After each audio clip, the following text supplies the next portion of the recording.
Layering drums can be a tough one, and lots of the time I hear people getting it pretty wrong. Either they're throwing 707s on 909s on 808s, or they're throwing loops on loops on loops on loops. In today's video, I'm going to give you some tips and techniques about how you can take your drum loops from this to this. Yeah, nice. Sun in the sky, you know how I feel. Hey guys, Dilby here. Welcome back to the channel. So today's video is on drum layering, how to do it, some tips and techniques, some pitfalls that you should avoid, and everything in between basically. If you like the track that's playing in the background, it's a new one of mine. There's a link in the description to Beatport and Spotify. Go support that. Love you. And as always, you can download the project files from this video. There's a link in the description as well. That goes to Patreon. Patreon is an amazing way that you can support the channel. Make sure I keep bringing you these videos every week. So let's jump into Ableton and layer up some drums. Alright guys, so here we are inside Ableton, and this is a really simple beat that I've put together to demonstrate how we can do some really functional and purposeful drum layering. So what I'm going to do is switch to the arrangement view, as it might be a bit easier visually to see what's going on. I hit tab, I'll click at number 1 here, and if I hit record, it's just going to record the loops that I've got playing in session view.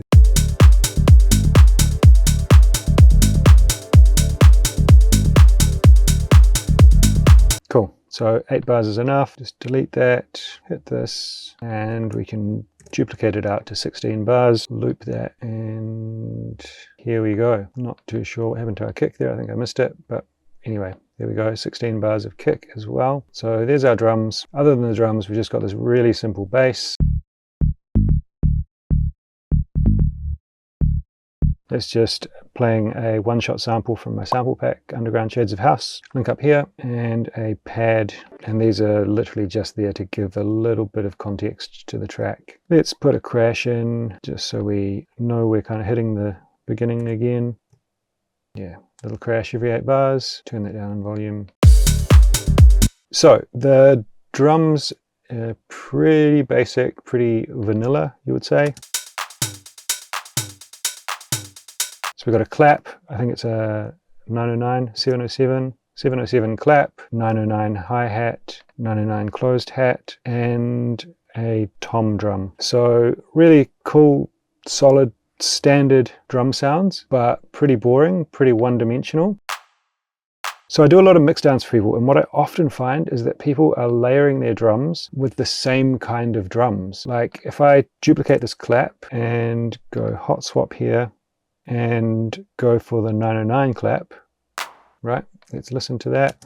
And the 707, they're really similar. So it'll sound a bit louder, sound a little bit more intense, but it's not really kind of giving it more character or more flavor.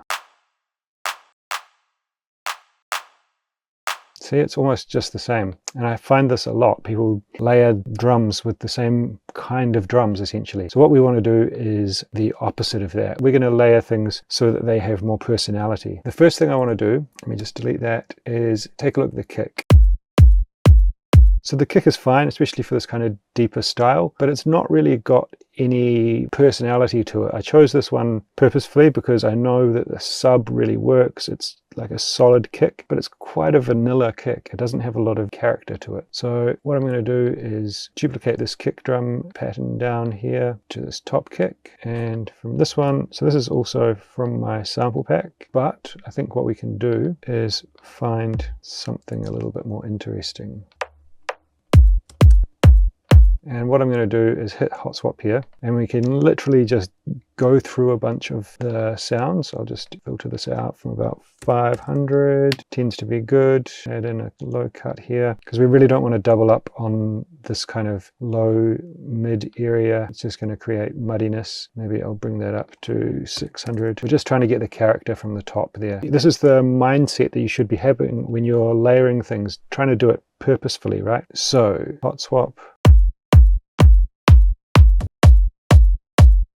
So that sounds pretty cool. So this is what we had. Quite aggressive. Let's hear it in context.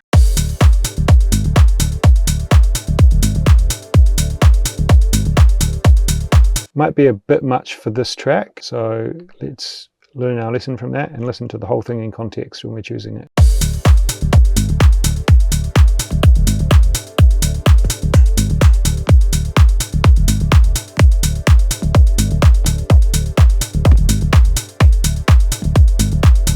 Now I think one of these up here, 4.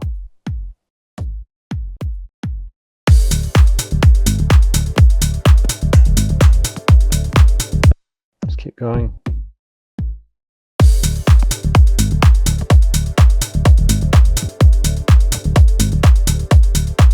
Okay, so that sounds quite cool to me, I think.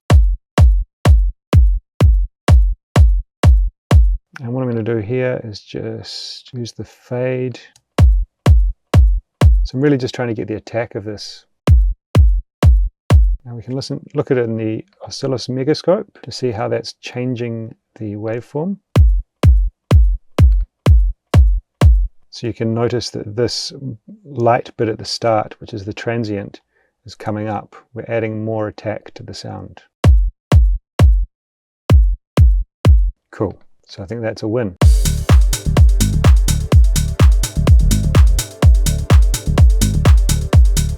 So now let's try and add some flavor to this clap. I'm going to duplicate it once and go back to Underground Shades of House. Now most of these drums in here I've either taken from tracks of mine or I've kind of purposefully built them to just drag and drop. So a lot of them are already layered, but let's see if we can find something that's like a bit more of an organic type sound, like a hand clap. Something like that. So with this one, we could drag it a little bit forward. I'll bring it down to maybe -20, because we want to have our main clap doing its thing.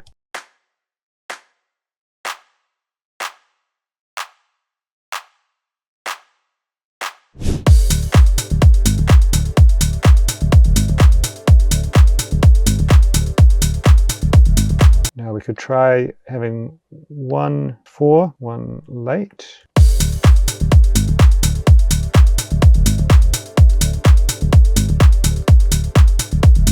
Cool. Now what we can do is duplicate this again. I will change the timing here. Maybe this time we have this one forward, this one late, this one early, and let's search for a new sound. I'm not searching for these in context because I am kind of thinking about a specific type of sound, like that.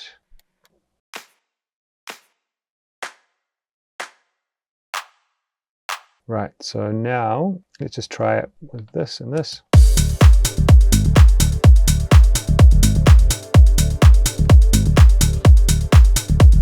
Cool, so that also works. Now what I can do is mix this maybe like 10 to the right, 10 to the left. Now these seem to be at slightly different volumes, so I'll bring this one down a bit, this one up a bit. And we can even group these. Now let's just try and balance them nicely.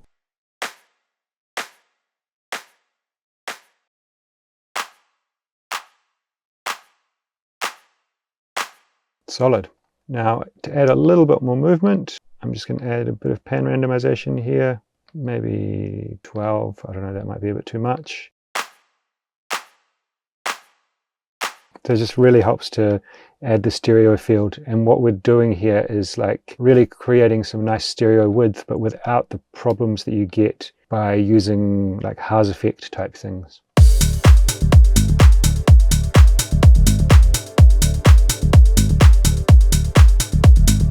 Good stuff. Okay, claps done. Let's look at the hats now. So we've got this closed hat. It's cool, but let's look for a shaker. I'm actually going to turn that off while I search for a shaker. I'm going to have a look in the samples from Native Instruments Machina. All right, so we probably don't want that kind of machine gun pattern for a shaker. So I'm just going to do a pretty classic shaker pattern here.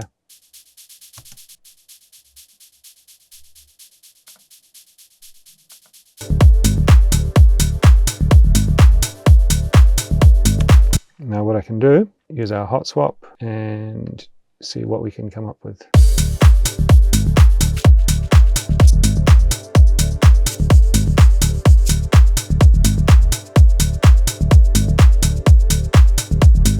That's quite cool, works quite well for the track. Just adding a little bit of sidechain there with the kickstart. Add this back in.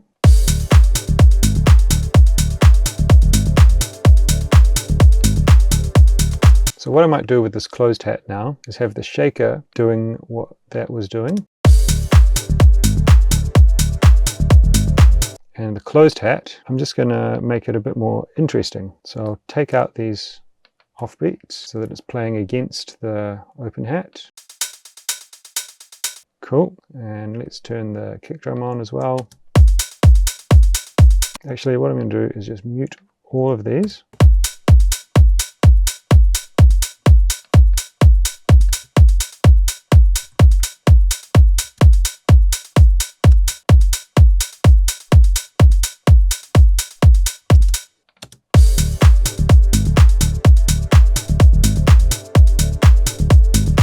Okay, I can duplicate that, make a bit of a change at the end here. Cool, bring the shaker up again. Now with this closed hat, I want it to pan quite a bit. So I'm going to turn this up to maybe 20-ish. Cool, so now it's like just adding some really interesting texture to the hats. I will add this groove template that I'm using. Now it just really locks in. With the shaker, I think in the context of everything else with this hat, I want it to be a different sound that has a little bit more power. So let's try this again.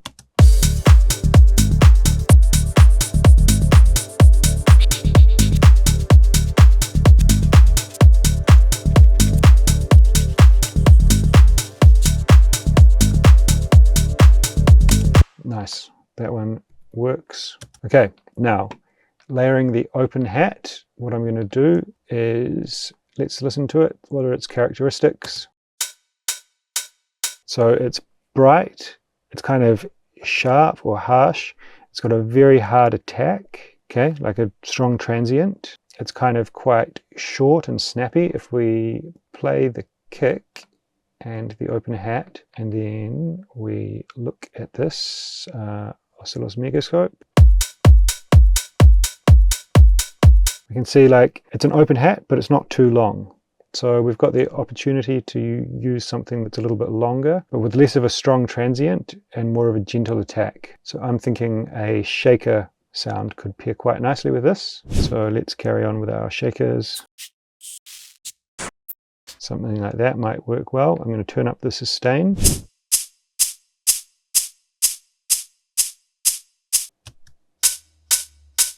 It's a bit too bright, doesn't sound good in context. Let's play it with the kick and the clap.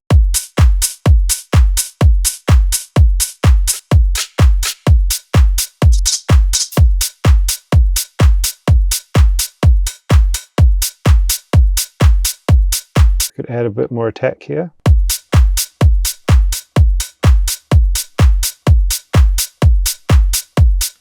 Alright, so I'm going to pan the open hat slightly to the left as this one is panned already to the right, and bring it down in volume.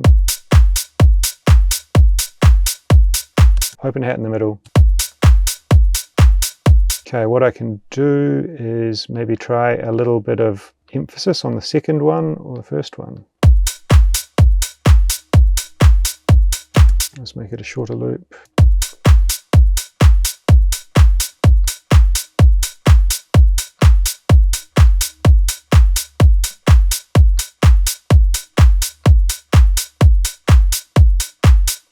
Alright, that's kind of working. Bring this back to a bar. Okay, so I could try having like a double hit here.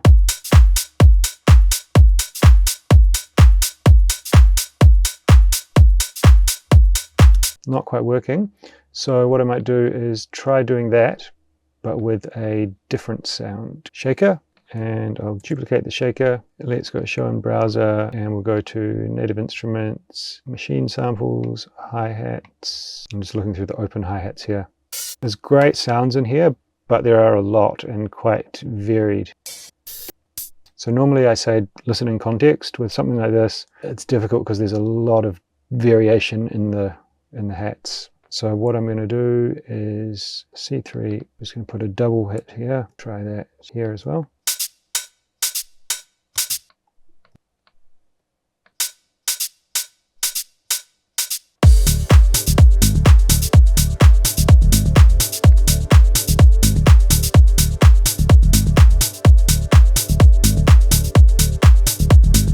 So another cool layer. Now with the open hats, I'm going to duplicate this again. I'm going to just copy this and duplicate it. I'll extend out these notes because I want some sustain on this sound. And when I was listening to these, I got an idea, right?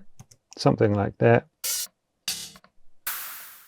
Just try some of these different sounds. Turn all these off. Okay, so I want to bring that down in volume a bit.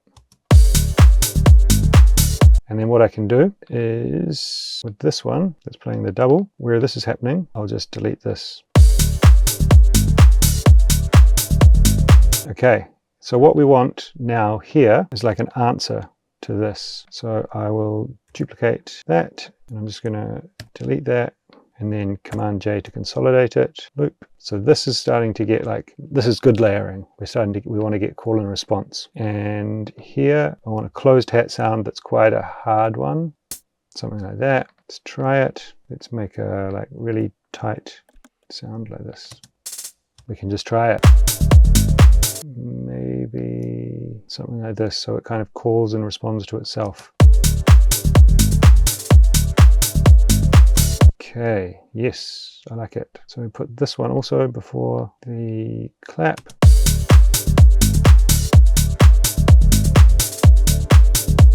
So what we could have is that happening over a bit of a longer period without this, because it's quite a full-on sound.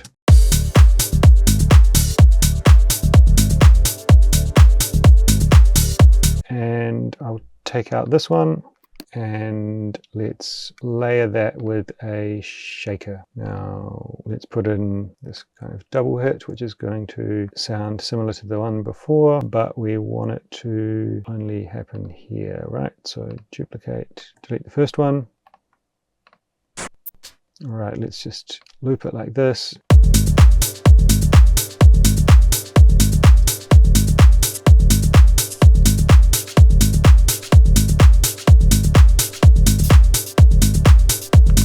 Let's try this loop now.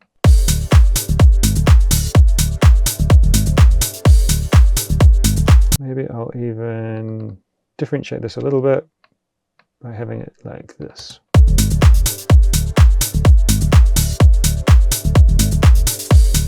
And then on the end here, I'll just have it play once.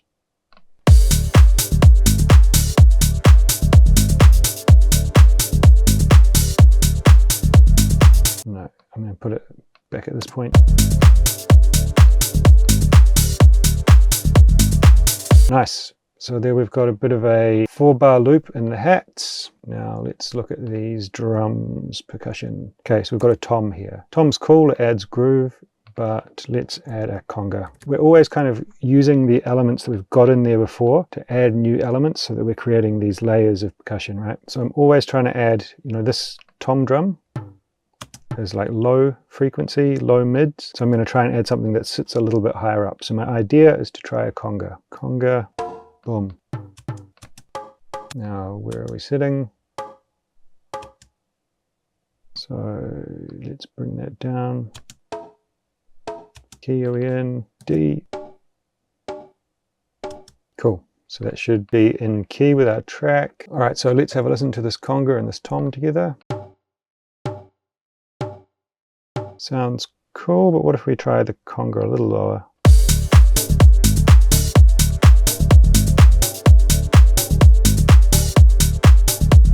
Okay, I think both work, so I'll bring it down to 8, and we can always put it up 5 semitones in the MIDI if we want to have play some hits that are a bit higher. So first thing I'll do, we don't want it playing on every beat.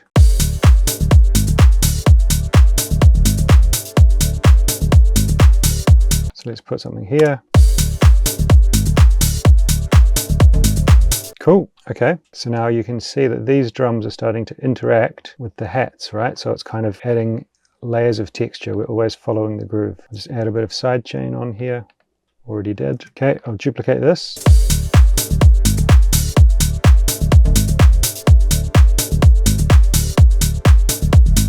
Nice. Congas are good in. What I'm going to do is add a rim or a wood block or something like that that's kind of percussive but sitting in a bit higher part of the frequency spectrum. Like an 808 rim, that could be cool. Now we can listen to our drums and see where we've got space or something for the call and response.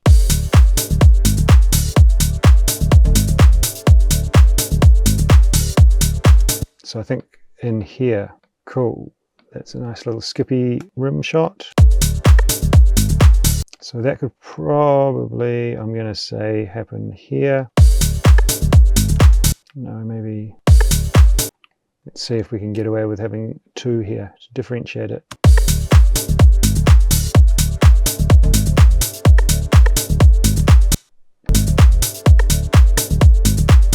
Now this one is not quite working for me. Let's just try putting it here. Might be too many elements happening. Let's put it over this next tom. So we can see in the MIDI that's here. And then something at the end.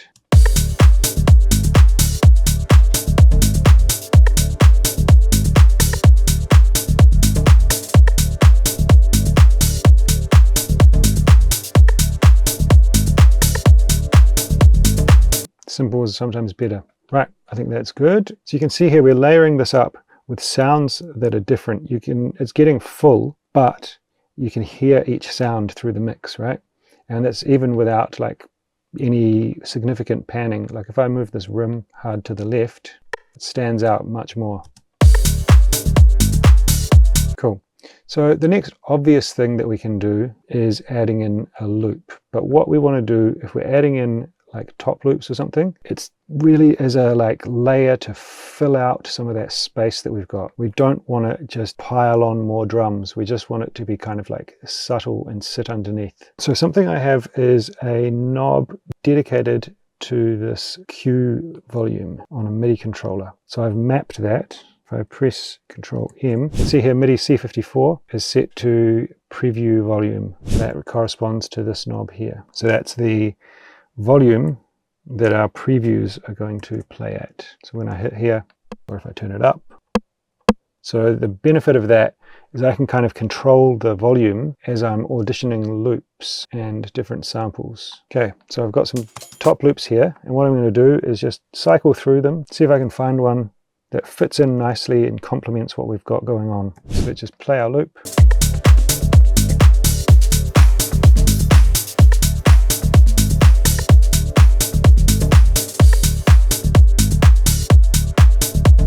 Okay, so I found two likely candidates. Let's first of all turn the volume down, -5.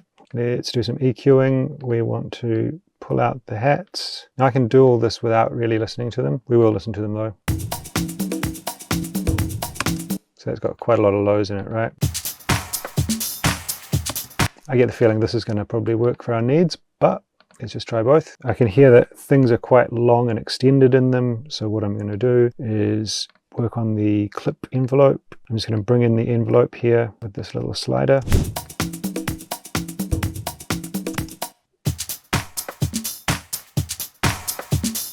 Yeah, somewhere around 50, 60. All right, turn on my EQ, maybe add a bit of kickstart, a bit of sidechain. Let's turn this up so we can hear what's going on when we throw it in. I think this one's gonna nail it.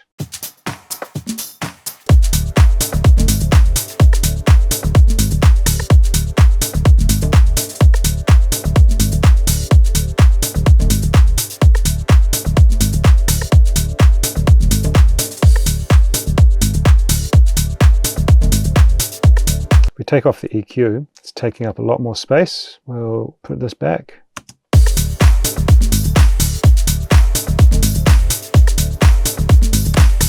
So it's just really overtaking our loop. It's not working with our loop. So that processing back again.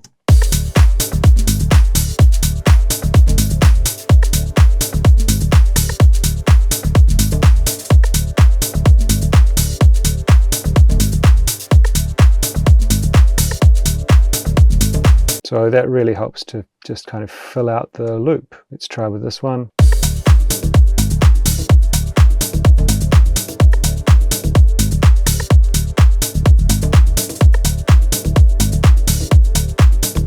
Also works surprisingly nicely, but remember we found them by listening in context while the track was playing, so they're always going to kind of work pretty well. Next thing I want to do to kind of get this to slot in is Command A, Command U to quantize it, and then I'm going to apply the groove.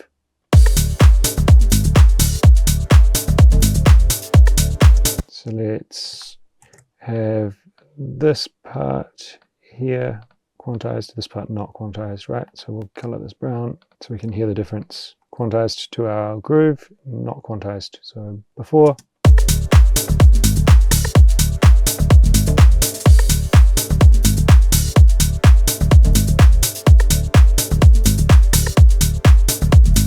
So that just works super well to like fill out the groove in my opinion.